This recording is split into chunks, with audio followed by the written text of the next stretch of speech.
It is currently 1 minute to 11 on a Thursday night. And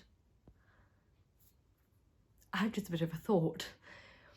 So I was editing a video earlier today, and I had to include old footage, or rather I wanted to include old footage referencing how my body has changed over the years and referencing my eating disorder days.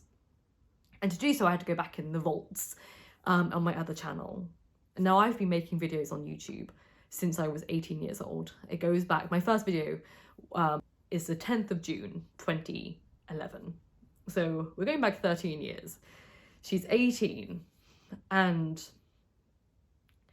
you know that method in therapy when they say to you, oh, to learn to have a better relationship with yourself and have greater empathy for yourself, you must like get a picture of yourself as a child and grow empathetic for the child in the image. And that's never worked on me. And I don't know why. Maybe because the photographs just didn't speak to me. I don't remember them being taken. I don't have any fondness for the moment in which they were created. And also I don't really look like the child in any of the pictures that I have of myself, which are very few. But in looking at the old videos, I can remember so much. And what's fascinating is YouTube is so different back then. Most of these videos are no more than 3 minutes long, not even reaching the 4-minute mark. They're just me chatting away to myself with a squeaky high-pitched voice before it broke and became full of despair. And the funniest thing is, when I was watching a couple of the videos looking for potentially a reasonable angle, I found myself strangely feeling fondness for the girl I was watching. And I thought to myself, like, she's adorable. And I don't think I've ever watched myself and thought that before. Do you know what we don't have enough of in this world? Reality television. And that is an example of something that you will never hear anybody ever say. The other day I had to go back to my old school. I was supposed to be doing work experience. I got there, they then said to me, oh, you haven't been CRB checked. Which, you know, you could have told me before I got here. I've been filming myself on a basic weekly basis for 13 years. And I've never had any fondness for the person I was watching on the screen. And yet that huge gap between where I am now and stressing out about numbers, and then seeing that 13 years ago my videos were actually performing better back then compared to now. I'm struggling. And I wasn't even doing anything more than just being myself for 3 minutes on camera and then leaving, and usually always ironically talking about books. Like, my first big video was talking about Pottermore. Shame what happened to that franchise. Then my first little video essay was on Oliver Twist. And that I'm 18 years old doing the thing that I'm still doing now. And it just gave me thoughts that I've been really doubting why I'm doing this. I keep joking to myself that I don't have any passion for filmmaking, and I don't know why I've tried to make this my career so desperately. But watching myself talk to a camera has kind of given me pause for thought. When I hear girls talking about Heathcliff romantically and claiming that they wish they had a Heathcliff in their life, I'm always left wondering if they've actually read the novel. Heathcliff and Catherine, in my opinion, are two of the most detestable characters in literature. I mean, I've never been more happy to see them die. So there's this quote by Kafka that I can't exactly remember off the top of my head precisely, but it goes along the lines of, he has this feeling that merely by being alive, he is in his own way. And that's resonated with me for a long time. I've kept it in my noggin for many a month, many a year. Personal histories are potentially as significant as the ones that I study. And I don't really take enough time to look at my history and where I've come from in my day-to-day basis. I'm terrible at analysing my inner thoughts, but not exactly looking at why I'm doing anything. Looking back at my old content a few days ago got me thinking that I've been doing something for 13 years that didn't make me money for the first 11. And it's only in the last 2 years where it's been making me money that I feel completely devastated by everything. And I realized that the reason I made content so religiously over the years was because I was such an outcast in a lot of ways. I didn't feel like I fit in anywhere. And I felt like I could fit in into this new space, into a space where I could create a space and find people who were like me. And I could make what I wanted. But then when I became a business and finally had the opportunity to do something that I loved, which was talking about, video essays about literature and history that I've been doing since I was 18 years old, and now I'm 32 years old, that I suddenly then failed again because I didn't fit into the industry. I don't suit the algorithm's way of being. I definitely exist in a sphere where I was comparing myself to people that I shouldn't have been comparing myself to. I started questioning, why am I here? I don't fit here. I don't belong here. And yet this is what I've been clearly wishing for 13 years. I wanted this to be my thing.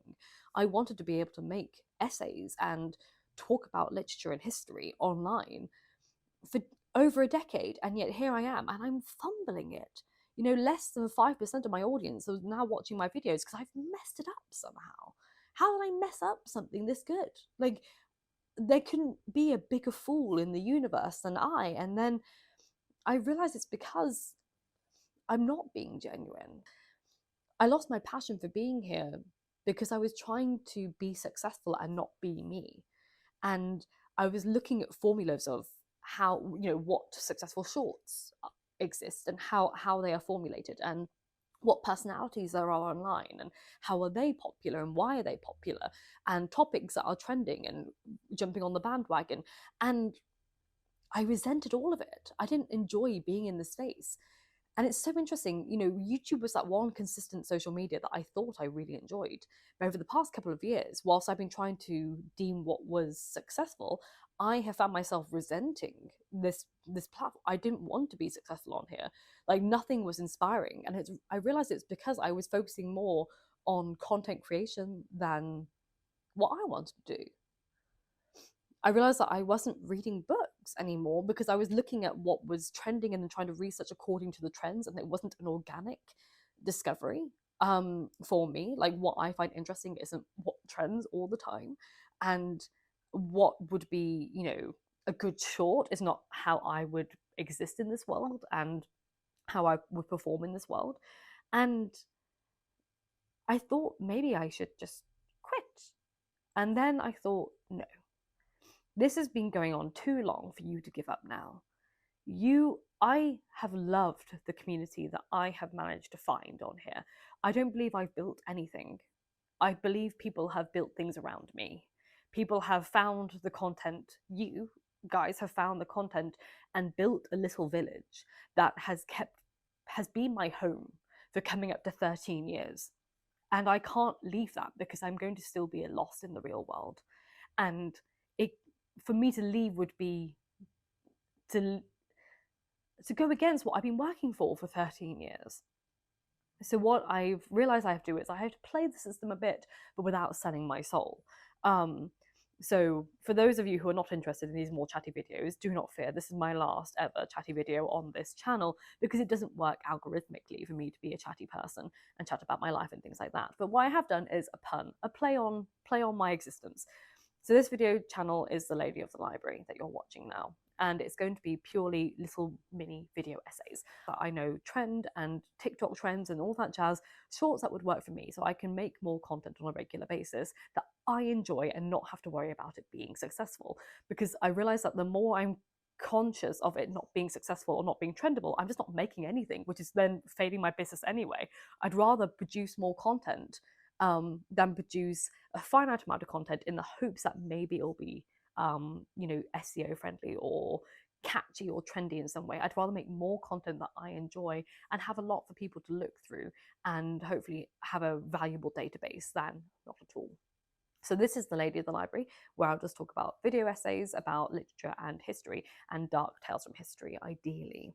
But however, I am also a PhD student, and I also do love talking about life philosophies. I really enjoy just like giving advice or talking about my relationship experiences and things like that. So I now have two channels. I have the Scholars Shelf, where I'll discuss all things PhD, and also I'll do live stream study with me and anything related to academia.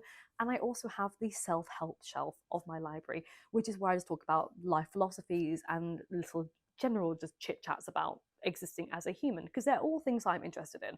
I am someone who's interested in literature, I'm interested in life philosophy, and I'm also obviously interested in academia, but I had a naive belief that I could combine them into just two channels, and I can't. Now, I don't expect people to subscribe to all three of them. They are just shelves of my library, but for me, it helps me direct my passions into different avenues. I'm also planning on doing a little podcast as well, but I'm not launching that until all 10 episodes have been recorded and edited. So once there's at least 10 episodes ready for it, that podcast will launch, and it'll just be a chatty, more life advice one, because I know a lot of people have sent me messages and emails in the past where they just want me to reply to them personally, but it doesn't make sense for a video format, but I think it makes sense for a podcast format. When the podcast goes live, it'll be announced on my newsletter, so there's a link to my newsletter down below if you want to sign up for that. I love playing with things and making things. I just love creating. And because I was so focused on being successful rather than creating more things, I became stifled, and then I became self-hating, and I became resentful of that I'm not good enough for this sphere to be successful in, when in reality I'm a creator at my heart. And if I can still keep creating things, and maybe this will be a business that fails and I will have to return to some kind of job, but I can still keep creating on the side, but in much smaller amounts. But I thought I would give it one last massive push to keep creating regularly. And Lady of the Library channel will only be little video essays of some kind, like little factual essays or mini just chats about history and literature, or figures from history. If you're interested in my journey as an academic and my PhD experiences, you can subscribe to the Scholar Shelf. And if you're interested in more my chatty life advice videos, then you can subscribe to my self-help shelf. I have now decided that I'm going to give it one last go to play with creativity within the confines of the algorithm. I'm hoping to make more history-related content, and it may not be trendy, it may not be topical, but it's the parts of history and dark fiction and lore that I love the most, and it's about time I got back to being myself. So thank you so much for watching. If you've been here for a year, a couple of months, or if you've been here for nearly 13 years, thank you so much for watching me throughout. I really appreciate you taking your time to ever comment or like or even share the videos, or even send me a video request. Thank you for creating a community that I can be part of and allowing me to fit into a sphere where I feel welcomed and accepted for who I am. Stay happy and healthy, and books save lives. So keep reading.